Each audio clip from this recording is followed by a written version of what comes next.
scarab was very important to the ancient Egyptians, he said, rolling the amber pendant in his fingers, then dropping it back in my palm.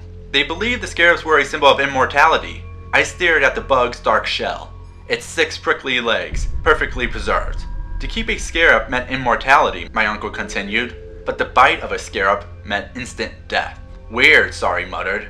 It's great looking, I told him. Is it really 4,000 years old? He nodded. Wear it round your neck, Gabe. Maybe it still has some of its ancient powers. I slipped the pendant over my head and adjusted it under my t-shirt. The amber stone felt cool against my skin. Thanks, Uncle Ben, I said. It's a great present. He mopped his sweaty forehead with a wadded-up handkerchief. Let's go back to the tent and get something cool to drink, he said.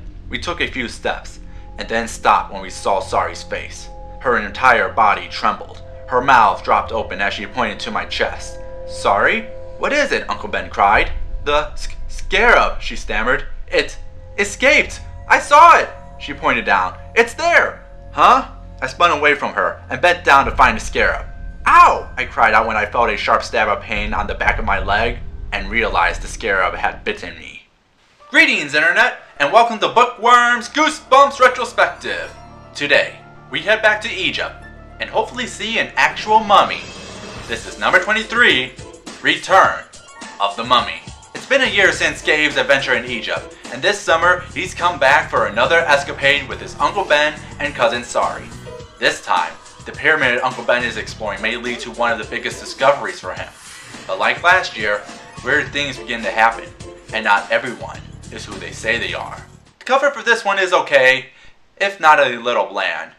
It's just a mummy's tomb being opened from the inside, a pair of arms, and stink lines. Nothing to really make it pop, and kind of a downgrade from the last one, but it's not the worst the series has to offer in terms of covers. He's back from the dead. So Stein wrote a sequel to a book I didn't like too much because it didn't have any mummies. Does this one fix it? Yes. Yes, yes, yes, yes, and yes. This is a mummy story with an actual mummy, and it isn't some Scooby-Doo style plot, but one that focuses on mummies coming back to life.